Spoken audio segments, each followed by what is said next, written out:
Hello. My chest was tight. I'd spent days preparing for this night, hoping, maybe even praying, I could still save what was left of my marriage. But nothing could have prepared me for what actually happened. Lena let out a slow breath, unnervingly calm.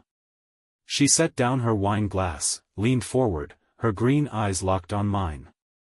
"Mike," she said, then paused. "I'm leaving you." Silence fell like a hammer. I didn't flinch. I just smiled. That shook her. For the first time that night, I saw doubt flicker across her face. But before she could say more, the restaurant doors opened behind her. I didn't need to turn around. I knew who it was. But Lena looked, and went pale. Because the man walking in was the last person she expected to see. Especially here. Especially now. Let me back up. I'm Mike Granger. For the past 20 years, I built the kind of life most men only dream about. By 42, I was a self-made architect in Austin, known for my eye, my ethic, and the way I saw things through. I earned everything the hard way. Worked construction sites during college, studied blueprints on lunch breaks under cheap lights. Learned what it takes to build something that lasts. That same philosophy shaped everything, my work, my life, my marriage. Start with a strong foundation. Reinforce it. Trust it to hold when the storm comes. And for a long time, I believed my life was solid. My clients respected me. My crew knew I expected their best, because I always gave mine. But my real pride was my family. Lena, full name Marlene, was everything to me. Sharp, magnetic, alive. We met in our 20s. She was fresh out of marketing school, full of ambition. She matched my fire, every step. Together, we built something beautiful, 2 kids, a picture-perfect home, years of memories that felt unshakable. But lately, the cracks had started to show. The cracks started small. Barely noticeable, like hairline fractures in concrete. But once you spot one, you can't unsee it. Lena started coming home late. Gave vague excuses. I'd walk in, and she'd flip her phone face down or silence a message before I could hear it. She stopped looking at me like I mattered. Like I was someone she saw. Now, I was just there. Familiar. Functional. But invisible. I'm not the type to jump to conclusions, but I trust my gut. And it was screaming something was off. I tried to ignore it. Told myself it was stress. That all long marriages hit quiet patches. We'd survived worse, years of long hours, exhaustion from raising kids. But this felt different. There was distance now. A gap that grew no matter how I tried to close it. Our conversations became strictly practical, schedules, bills, groceries. Everything except us.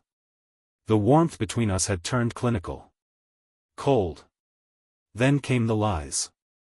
Business trips that didn't add up. Dinners with friends I never met.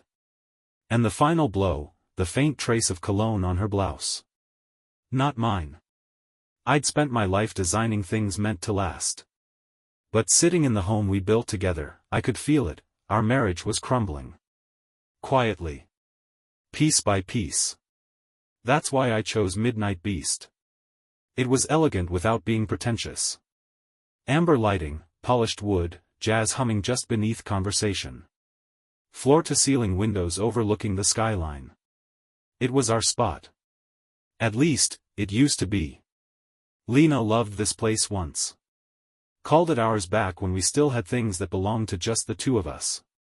I made the reservation weeks ahead. Chose the table by the window.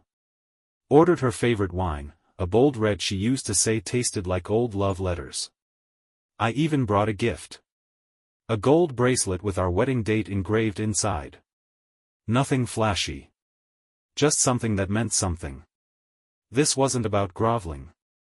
It was about hope.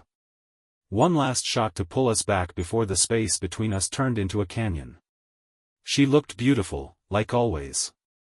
Hair soft around her face, that emerald dress catching the light. But there was something in the way she held herself, closed off. Some part of her was already gone. She looked distant. Not cold, just disconnected, like someone fulfilling a commitment they'd already checked out of. She barely met my eyes, sipped her wine like it was part of a routine, glanced at the clock more than once. Still, I raised my glass. To us, I said, trying to bury the quiet desperation in my voice. Lena paused, then echoed it. To us. Flat. Hollow. Mechanical. I should have known then. Should have seen it for what it was. But when you love someone that deeply, you hold on to the idea of them, even when they're already gone. Then, as the waiter laid down our entrees, she set her glass aside, leaned forward, and spoke with a calm that chilled me. I've been cheating on you for 2 years, she said. And I'm leaving you. No build-up. No apology. Just the truth, dropped like a blade. For a heartbeat, everything stopped. Her words echoed, but I felt nothing. Just stillness. And then, I smiled. Not out of spite. Not out of shock. It came from somewhere deeper, something ancient and raw. A smile that said I already knew. And that's what threw her off. Lena blinked, her face twisting in confusion. Like this wasn't how she pictured it going. Like she'd rehearsed this moment, and I hadn't followed the script. Then the restaurant door opened behind her. The sound of heels clicking across marble cut through the air. Conversations died. Heads turned. I didn't need to look. But Lena did. She froze. Color drained from her face. Her hand clenched around the tablecloth. Derek Vaughn had arrived. Tall. Expensively dressed. The kind of man who walked like the world owed him something. Like he'd never heard the word no in his life. I stayed still. Watched her. Her eyes betrayed her panic. And I leaned back, took a slow sip of wine, and said, well, this just got interesting. The restaurant shifted. A quiet ripple moved through the space, forks paused, whispers began. Faces turned cold. No smiles. No greetings. Just a wall of silent contempt. Derek didn't flinch. Maybe he didn't notice. Maybe he never cared. He carried himself with the kind of arrogance that comes from getting away with everything. Until now. I didn't take my eyes off Lena. She sat stiff, fingers digging into the tablecloth, knuckles white. But it wasn't me she was afraid of. It was something deeper. She'd walked into that dinner with a plan, to control the narrative, keep the power. But she hadn't counted on this. She hadn't expected him to show up. And she sure as hell didn't think I already knew. I turned my gaze to Derek. And for the first time in years, I really looked at him. This wasn't just the man who'd slept with my wife. This was the man who tried to shut me out years ago. Derek Vaughn wasn't just an attorney, he was a gatekeeper. The kind who dressed discrimination in policy, who killed opportunity with a smile. Years back, I was this close to landing the biggest project of my career. Multi-million-dollar redevelopment. A breakthrough. Until Derek shut it down behind closed doors with one clean phrase. Mike Granger's an unproven risk. He might as well have said, you don't belong here. I fought back, even dug through his record trying to prove the pattern, how he blocked minority-led firms under the guise of due diligence. Never found the smoking gun. But I never forgot it, either. And now here he was. The man who once tried to bury me, now standing beside the woman who once said she believed in everything I stood for. I clenched my jaw. But I didn't explode. Not yet. I looked at Lena and let silence do the talking. Then finally. You didn't just cheat, I said, voice low, sharp. You aligned yourself with a man who stands against everything I believe in. She flinched. Her lips parted, maybe to lie, maybe to spin, but nothing came out. She hadn't rehearsed for this. I leaned forward, just a bit. Was it easy to forget who he is? Or did you just not care? She swallowed hard, her whole body stiff. Mike, No, I cut her off, calm but absolute. You made your choice. Own it. That's when Derek finally spoke, trying to redirect. I don't think this is the time or. I raised a hand. Just that. And he stopped. You and I both know exactly who you are, I said, turning to face him fully. And so does everyone else in this room. His eyes flicked around. And for the first time, I saw it, the crack. The awareness that this wasn't private. That the image he wore like armor was slipping. Lena gripped her wine glass like it was the only thing keeping her upright. The tension between us felt razor thin. And then. I smiled. Just enough to make them both shift. And slowly, deliberately, I reached into my blazer pocket, calm, measured, like a man who already knew how this was going to end. Lena's eyes followed my hand. Derek stiffened. I pulled a sleek black folder from my blazer and slid it across the table. Clean. Precise. Like it had been waiting for this moment. Because it had. Lena didn't touch it right away. Her breathing changed, shallow and quick. But eventually, her trembling hands reached for it. She only made it to the first page. And that was enough. She froze. Her eyes widened. Her jaw tightened. She recognized it instantly. Derek leaned over her shoulder, trying to get a look. His expression held for a moment, blank, unreadable. But then the lines in his face started to shift. His confidence cracked. Brows pulled together. Mouth tight.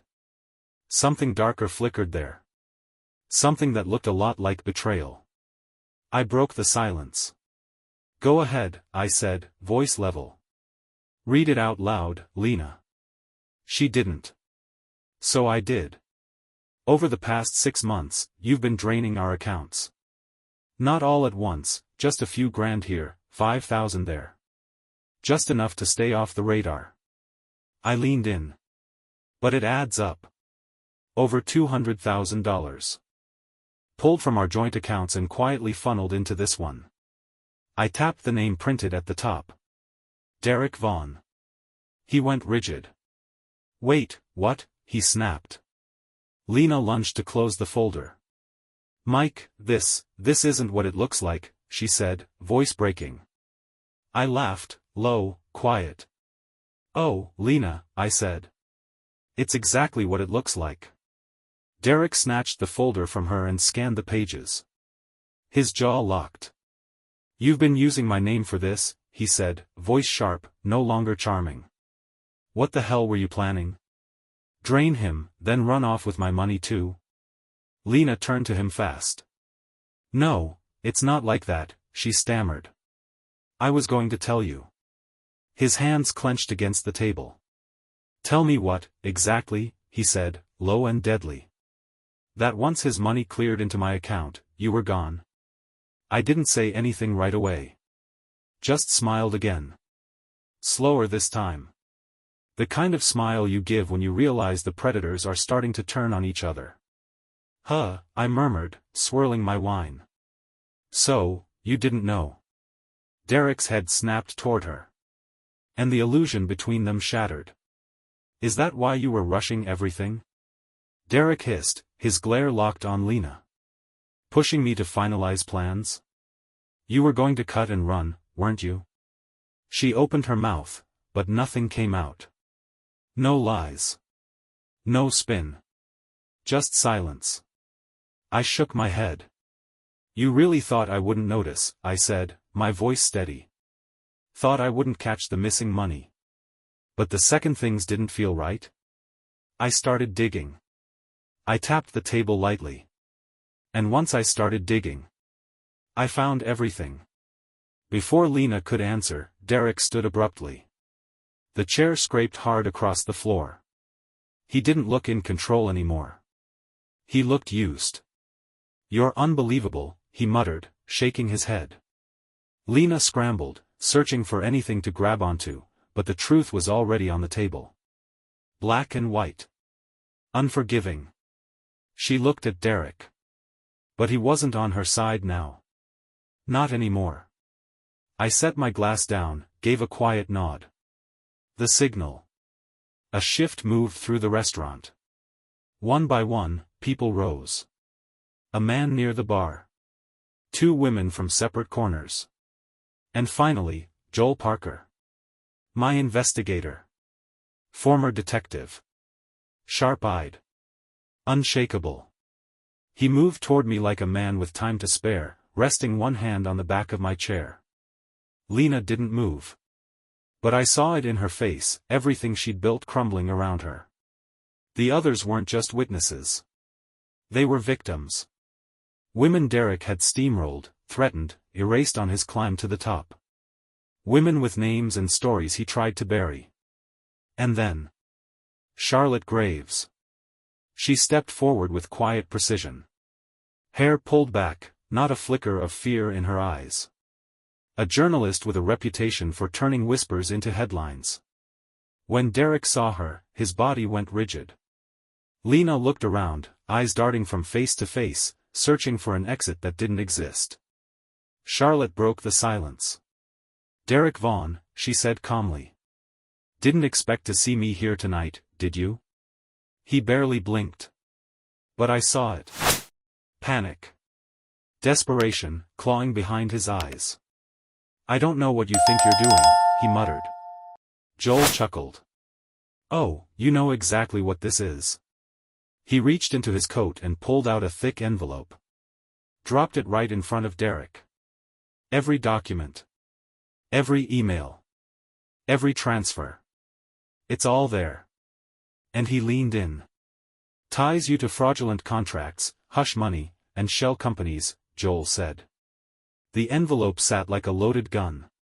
And for the first time, Derek Vaughn looked like he was out of moves. It's airtight, Joel added. You've been a busy man, Derek. Ava Marshall stepped forward, arms crossed. You destroyed my company, she said. Because I wouldn't play your game. Derek turned toward her, jaw clenched. You blacklisted me, Natalie Chen cut in. Told investors I was unstable. All because I called you out. He didn't respond. Charlotte raised her phone, calm and cool. It all goes public tonight. Lena flinched. Wait, public? Charlotte smiled, sharp as glass. Oh, don't worry. You're in it too. She tapped her screen. It's not every day a wife drains $200,000 from her husband into her corrupt boyfriend's account. Lena turned to Derek, panic rising. Say something. But he didn't even look at her. He was already calculating his escape. And Mike saw it, that moment where self-preservation kicked in. Derek stepped back. This wasn't me, he said quickly. The money transfers? That was all Lena. Lena reeled like she'd been struck. Derek, what the hell? He turned to me, suddenly trying to soften. Mike, come on. I think we can agree, Lena. I laughed. Sharp. Final. Don't try to spin this like you're the victim. His jaw tightened. You don't have proof that I. Joel sighed. Pulled out his phone.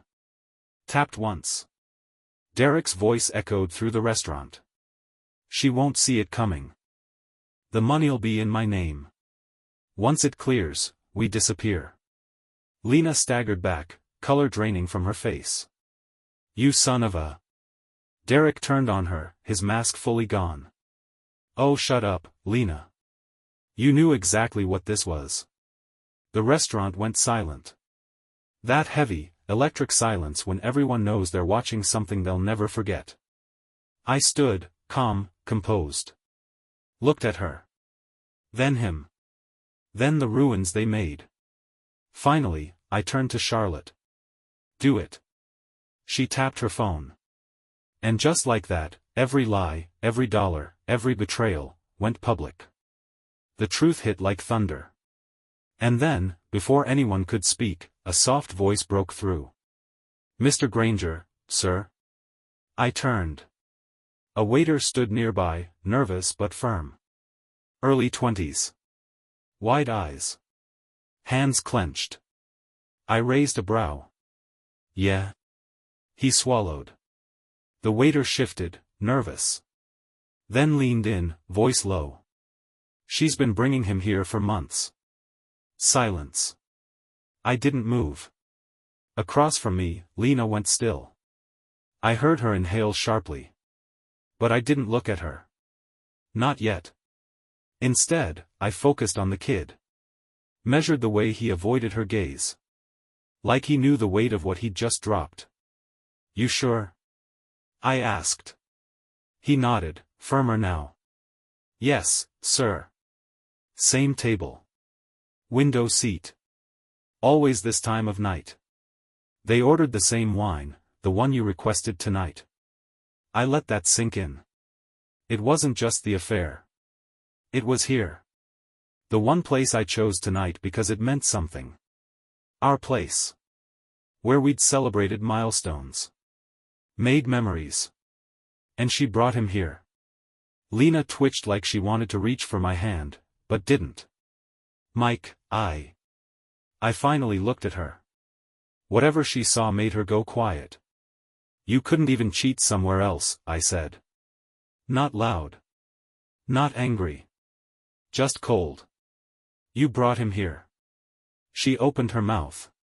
Searching. Scrambling. It wasn't. Don't, I said. I leaned in. Calm. Sharp. It wasn't just about lying, was it? I said. You wanted it to hurt. You wanted me to find out. I shook my head. Maybe that was the thrill for you. Maybe you got off on it. Her face flushed. Her fingers dug into the tablecloth. That's not true, she whispered. But she didn't even sound like she believed it. I laughed. Bitter. Final. It doesn't matter. It's done. A pause. And now, so are you. Just then, the restaurant door chimed open. Lena barely reacted, but I knew. The energy shifted. Camille Carter had arrived. Tall.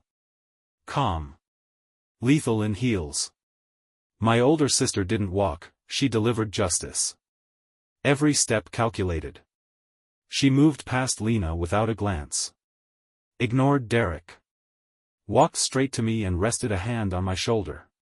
I've got you, was all it said. Then she dropped a leather portfolio on the table. Unzipped it. Pulled out a thick folder. She laid it in front of Derek with surgical precision. He hesitated. Then opened it. And I watched the truth hit him like a punch. I watched the exact moment the blood drained from Derek's face. Camille tilted her head. Go ahead, she said, voice smooth and lethal. Read it. Derek stayed silent. Lena leaned in, confused, scanning the first few lines, then recoiled like she'd been slapped. Her mouth opened, then closed. I let the silence work. Then leaned back, arms crossed, eyes locked on hers. Tell me something, Lena, I said. How does it feel? Knowing you were never anything more than a pawn. She flinched. Her hands gripped the edge of the table. This isn't real, she whispered. Camille arched a brow. Oh, it's very real. She flipped to a page, laid it flat like a final verdict. This, she said, is the end. Then she read. She's useful, for now. She thinks she's playing me. But she doesn't realize she's just another piece on the board. The words hung in the air like a noose. Lena turned to Derek, eyes wide. Tell me you didn't say that. But he didn't answer. Didn't even look at her. And that silence said everything. Her hands shook. Her entire body locked up as the truth settled in. She was never his partner. Just a pawn. A tool to discard. I exhaled slowly, watching the last of her illusion collapse. Derek shoved the folder away. You think you've won, he muttered. Camille smiled, cool, steady. "Oh honey," she said. "We're just getting started." He stood like he could walk away from it all. But Camille blocked him. Her voice dropped. "Sit down," she said, calm as steel. "You and I have unfinished business." And just like that, Derek Vaughan had nowhere left to run. By sunrise, the world knew everything. The buzz of my phone woke me, constant, relentless. Messages. Missed calls. Headlines exploding across every screen. I didn't check it. Didn't have to. While the city slept, Charlotte published the story. And by the time the first office lights flickered on, everything had changed. The article dropped at 5:42 a.m. By the first coffee break, it was everywhere. Social media lit up like a wildfire. And Derek Vaughan was the spark. Headlines dominated every feed. Prominent attorney exposed in corruption, fraud, and scandal. Marketing executive Lena Granger implicated in financial misconduct. Legal titan faces disbarment after years of unethical practices. This wasn't local gossip. This was national. I finally picked up my phone and scrolled. Colleagues. Friends. Partners. Texts poured in, some checking in, some congratulating. In my world, power plays weren't rare. But watching a man like Derek fall? That was rare. And Lena? She fell with him. I got out of bed, heavy, but it was a weight I could carry now. I started coffee. Turned on the TV. The banner at the bottom of the news broadcast read: "High-profile attorney's downfall, corruption, blackmail, and the affair that ended it all." The anchor was calm, polished, but her words cut deep. In a shocking revelation, Derek Vaughan has been exposed for orchestrating a web of fraud and coercion, including blocking minority-led firms from contracts, falsifying legal documents, and engaging in a 2-year affair with marketing executive Lena Granger. Leaked records show Granger funneled over $200,000 from her marital accounts into Vaughan's, allegedly to fund a planned escape before the affair surfaced. I took a sip of coffee. No gloating. No satisfaction. Just the truth, finally where it belonged. The screen flashed to footage outside Derek's firm. He shoved through a swarm of reporters, jaw clenched, silent. "Mr. Vaughan, do you have a statement? Is it true your firm has cut ties? What do you say to your victims?" He said nothing. Because there was nothing left to say.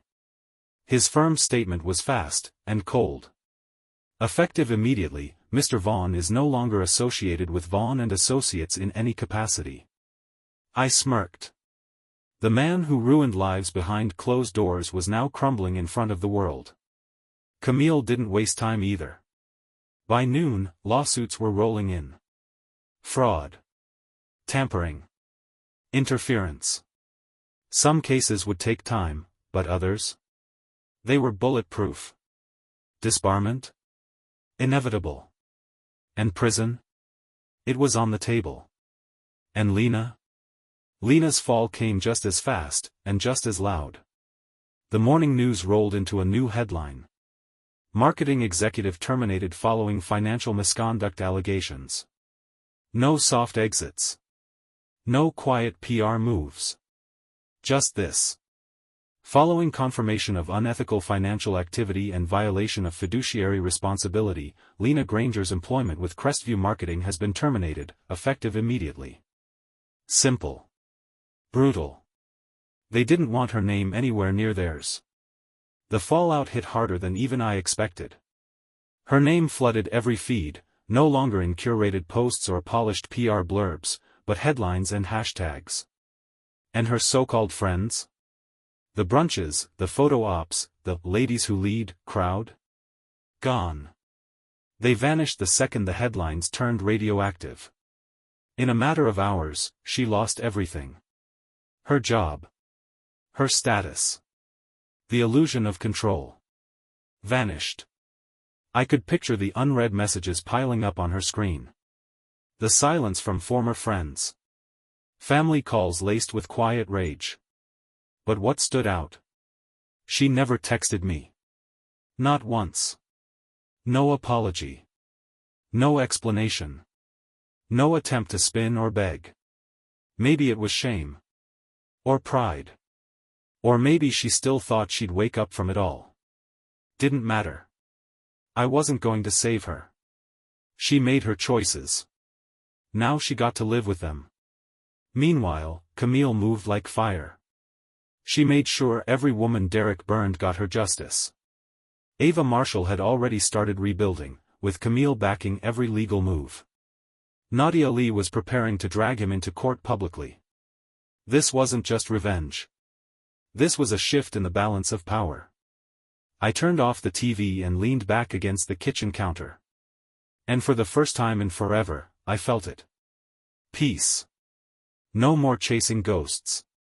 No more trying to fix something that had already crumbled. Just quiet. Just breath. Derek. Lena. They were the ones left holding the rubble. Me? I was finally free. Then came the knock. Soft.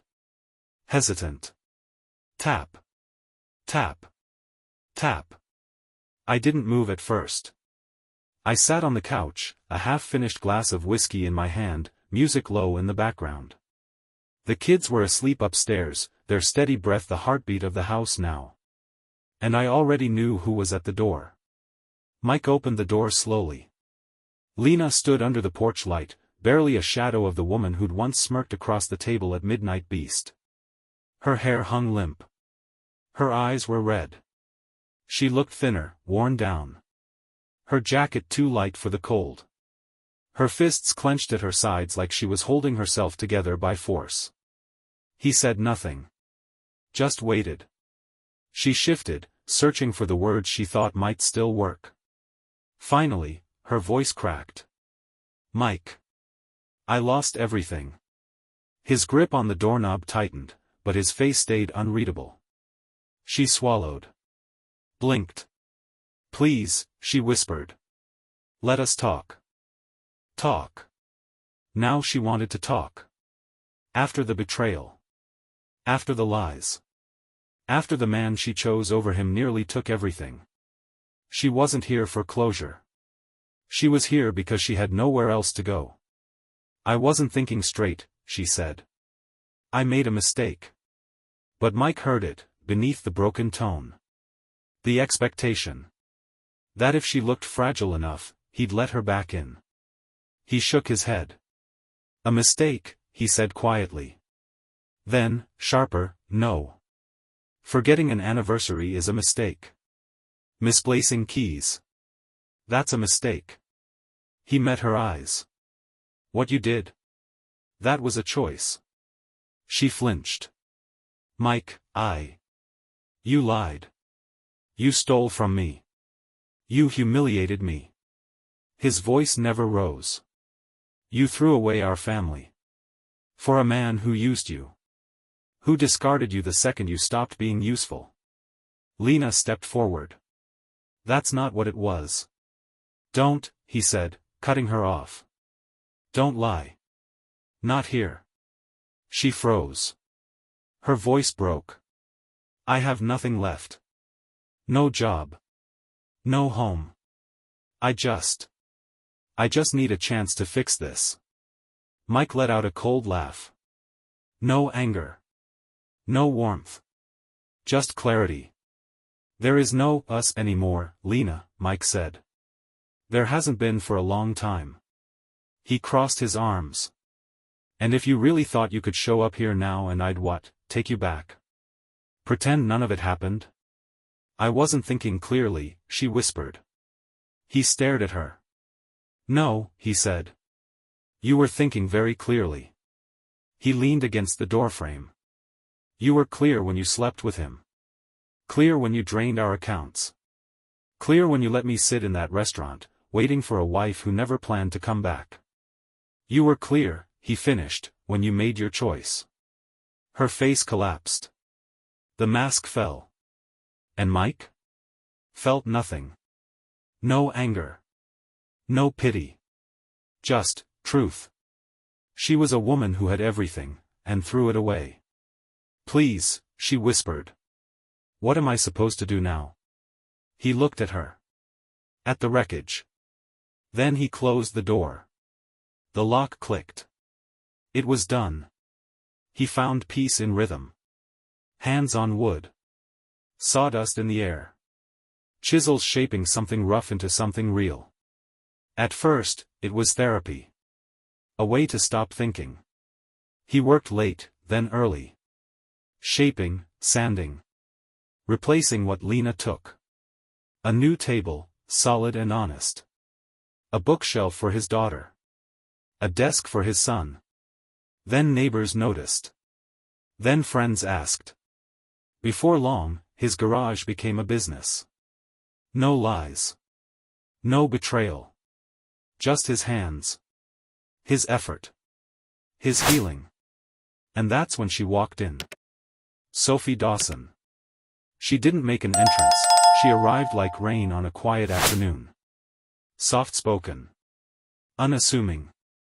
But with presence. She ran a small bookstore downtown. The kind that smelled like ink and paper. He was looking for a book for his daughter. Instead, he found someone who changed everything. She wasn't Lena. Where Lena had been calculated, Sophie was calm. Where Lena performed, Sophie listened. Sophie was warm in a way that didn't need an audience. Her smile wasn't for show, it was just, real. The first time we met, I was picking up a book for my daughter. Sophie was behind the counter, and when she saw my card, she tilted her head. "Mike Granger," she said. "The one who builds furniture?" I nodded, caught off guard. She smiled. "I saw your work at a friend's place. That coffee table? Beautiful." She wasn't flattering me. She meant it. A few weeks later, she asked if I'd build shelves for her store. That's how it started. No drama. No tension. Just conversations over coffee. We talked about books. Music. Childhood memories. Things that didn't hurt. She never pried. Never asked about the past. She just showed up. And one day, I realized I wasn't waiting for the other shoe to drop anymore. After I finished her shelves, we sat on the floor of her bookstore, beer in hand, backs against the counter, surrounded by the scent of sawdust and old paper. She looked over and asked, "You ever think about expanding?" I shrugged. "I like keeping it small." She nodded. "Still, more people should see your work." And when she said it, I believed her. Not because I needed to. But because I wanted to. A silence stretched between us. Comfortable. Charged. Then she looked at me, voice soft. "I like this. I like spending time with you." Something inside me loosened. "I like spending time with you too," I said. And I meant it. For the first time in a long, long time, I felt something deeper than survival. I felt hope. But peace? Peace never lasts long when people like Derek Vaughan are still breathing. It happened on a cold Monday morning. A stiff knock. A courier. A sealed envelope. Mike didn't need to open it. He already knew. Derek's last move.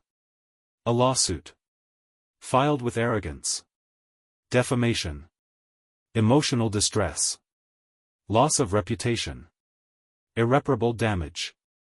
That was Derek Vaughan's lawsuit. It accused Mike of running a smear campaign. Of destroying his career. Mike read it at the kitchen table, flipping page after page of legal posturing with a smirk. It would have been funny if it wasn't so pathetic. A man who built his name on manipulation now wanted to play the victim. Derek's fall wasn't a rumor, it was reality. His name was poison. His colleagues avoided him like a contagion. His disbarment was pending, but everyone knew it was a formality. Lawsuits from former clients were stacking up like bricks around a coffin. And this was the hill he wanted to die on? Mike picked up the phone. Camille answered on the first ring. "Let me guess," she said. "Vaughan filed." Of course he did. She laughed, the sound of a woman who'd already sharpened her knives. He just made the biggest mistake of his life. A week later, court. Derek walked in looking polished, but strained. Perfect suit. Clean haircut. But his eyes gave him away. He was losing. Mike entered quiet. Steady. Derek's lawyer made noise, slander, emotional harm, career sabotage. He tried to paint Derek as the wronged man. Then Camille stood. And in under 5 minutes, she dismantled it all. Emails. Bank records. Voice recordings. Contracts. No drama. Just facts. And then she dropped the final nail. A sealed affidavit. One of Derek's former associates. Detailed. Specific. Courtroom silence. This isn't conjecture, Camille said, steady and cold. These are facts. Derek didn't speak. His lawyer didn't either. The judge didn't deliberate. The case was dismissed on the spot. Within 24 hours, Derek's disbarment became official. By the end of the week, he was gone. No fight. No statements. Just silence. A ghost of who he once was. Mike never saw him again. And for the first time, he didn't look back.